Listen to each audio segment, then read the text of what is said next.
Pourquoi le pervers narcissique peut vous manquer? Comment ça se fait qu'après une relation toxique, vous savez que cette personne-là n'est pas positive, qu'elle ne vous apporte pas de bien-être? Comment expliquer que cette personne-là puisse quand même vous manquer? Déjà, je tiens à vous rassurer de suite, vous n'êtes pas bizarre, vous n'êtes pas bête, vous n'êtes pas stupide comme je peux l'entendre parfois en coaching. Chaque fois que vous allez vous dévaloriser, au lieu de retrouver une énergie positive, ça va vous amener justement à une forme de panique et une forme de dévalorisation de votre niveau de confiance en vous.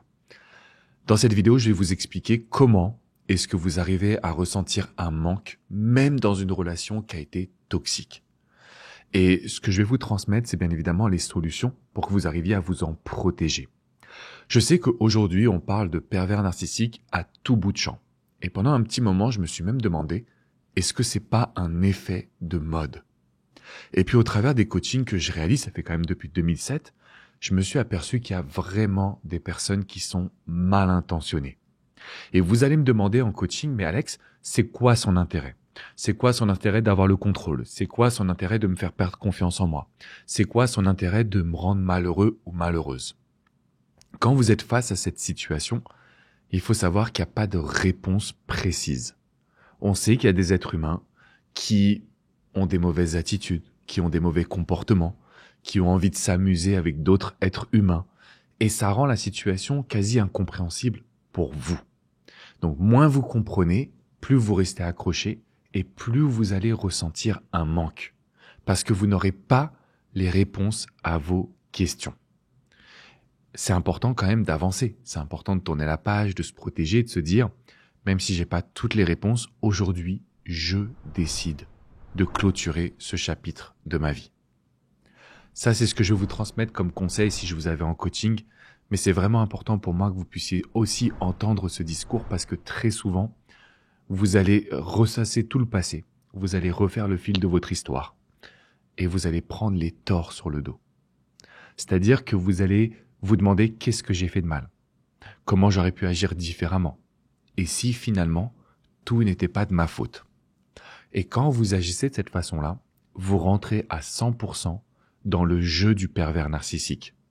Le seul objectif du pervers narcissique, c'est de vous faire perdre confiance, de vous faire croire que le problème vient de vous, et de vous faire croire que finalement, vous ne retrouveriez jamais une autre personne.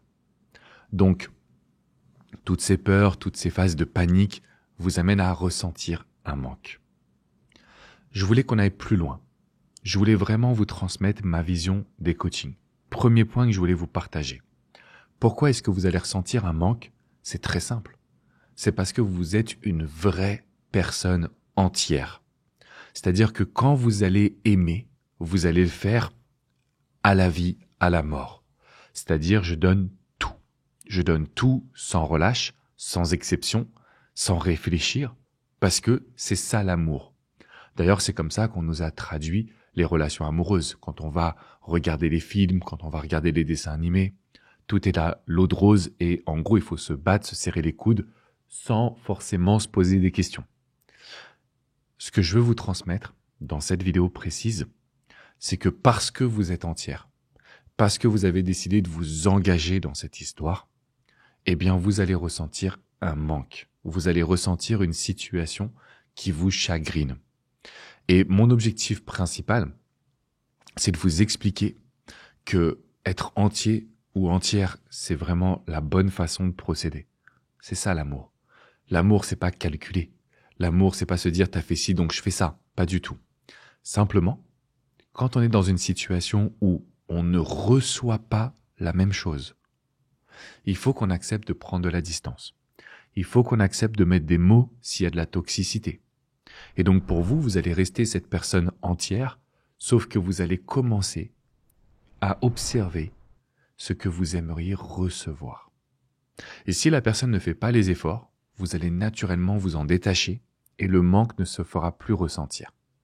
Donc si là vous me dites Alex, je suis avec une personne toxique, je vous dirais simplement faites la liste de ce que vous aimeriez obtenir. Ensuite, vous allez observer est-ce que cette personne passe à l'action. Si ce n'est pas le cas, vous allez inconsciemment et naturellement vous désensibiliser de son comportement. Donc ça va être beaucoup plus positif pour nous. sans que vous ayez besoin de jouer un rôle, sans que vous ayez besoin de faire autre chose que d'être vous-même. Simplement, vous devez recevoir. Vous avez cette vision en tête, vous avez cette notion, il faut qu'on arrive à recevoir. Un autre point que je voulais vous partager, c'est que la raison pour laquelle vous allez ressentir un manque, c'est que très souvent, votre cerveau ressent le manque. Et quand je dis qu'en fait votre cerveau ressent le manque, c'est-à-dire qu'il y a des habitudes qui se sont créées. Par exemple, des chercheurs sont aperçus qu'après une rupture, c'est pas tant la personne qui nous manque, ce sont les habitudes. Le petit texto du matin, le petit compliment, rentrer à la maison et savoir qu'on aura quelqu'un à nos côtés. Ces dynamiques en fait d'attention, c'est ce qui nous manque. Donc l'objectif en général, c'est de les remplacer. Par exemple, vous allez chercher à appeler vos amis, vous allez chercher à contacter vos parents, vous allez chercher à organiser un after work au travail avec vos collègues de boulot. Parce que plus on va chercher à s'occuper l'esprit, moins le cerveau, qui est en réalité l'inconscient, va nous faire ressentir un manque. Parce que on sera occupé. Alors ça ne veut pas dire qu'on va jamais repenser au passé, qu'on va jamais repenser à cette personne même si elle est toxique, mais c'est vraiment cette notion de je suis dans une phase où, parce que je suis occupé, j'ai moins le temps de souffrir. Donc ça, c'est le deuxième point. Et du coup, il y en a un troisième que je voulais absolument vous partager aujourd'hui. C'est que le cerveau, quand il n'a pas les réponses aux questions, ou plutôt, quand il y a une notion qu'il n'aime pas, malheureusement, il n'arrive pas à tourner la page. Donc ce que j'ai noté, c'est que le cerveau n'apprécie pas l'irrespect. Vous sentez que cette personne-là ne vous a pas respecté. Vous sentez que cette personne-là vous a menti, dévalorisé. Vous sentez que cette personne-là ne vous a pas transmis la meilleure énergie. Et du coup, en fait, ça vous fait rester dedans. Parce que vous êtes fâché, parce que vous êtes triste, parce que vous êtes en colère, contre votre ex, mais aussi parfois contre vous-même. Et donc, il y a un quatrième élément qui est indispensable. C'est qu'en fait, à cet instant précis, vous allez revivre l'histoire. Vous allez avoir des flashbacks qui vont rentrer dans votre esprit. Tout ça parce que l'inconscient n'aime pas l'irrespect. Et donc du coup, vous restez dans cette dynamique au lieu de voir autre chose, au lieu d'ouvrir une nouvelle page à votre vie, à votre quotidien. Donc le point numéro 3, c'est que le cerveau n'apprécie pas l'irrespect. Le point numéro 4, c'est que vous allez avoir des flashs. Alors, le problème, c'est que vous allez avoir des flashs du passé positif. Parce que tous les pervers narcissiques, ils doivent vous faire tomber amoureuse, donc ils doivent passer à l'action. Donc au début, ils sont parfaits. C'est-à-dire plus que parfaits. Ils vont même dépasser le cadre de vos espérances.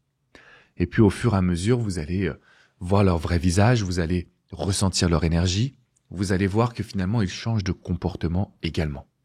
Donc ce que je voulais vous transmettre aujourd'hui, c'est que votre cerveau va vous proposer une mémoire sélective. Vous allez voir tout ce qu'il y a eu de positif. Donc en général, à côté de ça, il faut faire la liste de ses défauts. Il faut faire la liste de tout ce que vous n'avez pas obtenu dans la relation. Faire la liste finalement de tout ce qui n'allait pas dans votre couple. Donc on va travailler sur l'être, donc l'ex narcissique, et on va travailler sur la relation qui ne nous convenait pas. De cette façon, tous les flashs positifs du passé, ils vont avoir un impact beaucoup moindre, c'est-à-dire moins fort, moins puissant, et donc il y aura moins de regrets de votre côté, moins de doutes sur votre prise de décision aussi de ne pas revenir vers une personne qui est toxique. Les neurosciences nous apportent aussi un élément, celui de pouvoir recréer un avenir. Donc comme je vous le disais, on sait que les habitudes du quotidien, c'est ce qui nous manque, c'est ce qui nous fait un petit peu nous sentir seuls. Maintenant, si on veut vraiment aller mieux post-rupture, surtout avec une personne toxique, c'est de recréer une vision. J'aimerais créer mon entreprise. J'aimerais me produire lors d'un spectacle. J'aimerais perdre du poids ou prendre du poids. J'aimerais voyager en Inde, etc. Le fait que je sois dans une démarche de création de nouvelles habitudes, le fait que je sois dans une démarche de création de nouveaux projets, je suis en train de dire à mon inconscient, je sais où je vais. Donc finalement, l'impact négatif du passé, l'impact de toutes les situations que j'ai vécues qui m'ont fait souffrir, je vais les mettre de côté pour me concentrer sur moi. Si aujourd'hui, vous me dites, Alex, j'aimerais prendre le contrôle de mes émotions, j'aimerais prendre le contrôle de mon inconscient, j'aimerais me sentir mieux. Déjà, je vais vous féliciter parce que c'est le bon état d'esprit, c'est la bonne façon de se comporter. Ensuite, je vous dirais, il y a plein d'outils qui ont été développés. On a de la chance de voir le développement personnel qui est en pleine évolution. On a la chance de savoir qu'aujourd'hui, se remettre d'une rupture avec une personne toxique, c'est possible. Se remettre d'une relation avec un pervers narcissique, c'est possible. Donc, je vous ai fait une vidéo sur la gestion des émotions. Comment est-ce que vous pouvez contrôler votre inconscient? Cette vidéo n'est pas sur la chaîne YouTube ni sur mon site, c'est uniquement pour la communauté. Donc, je vous préviens, vous allez devoir remplir votre adresse email pour y accéder. Le lien est dans la description qui est juste en dessous. Regardez cette vidéo, observez les actions que vous devez mener et dites-vous bien qu'aujourd'hui, vous avez fait un énorme pas en avant. Contrôlez vos émotions, ça vous fera sortir de la dépendance affective, ça vous fera gagner confiance en vous et ça va vous amener à nouer des relations stables et équilibrées. Donc là les amis, je compte sur vous, je veux voir un maximum de pouces bleus, de likes, abonnez-vous à la chaîne YouTube et foncez dans la description pour observer cette vidéo pour mieux maîtriser vos émotions. De mon côté, je vous fais une bise et je vous dis à très bientôt. Ciao, ciao les amis.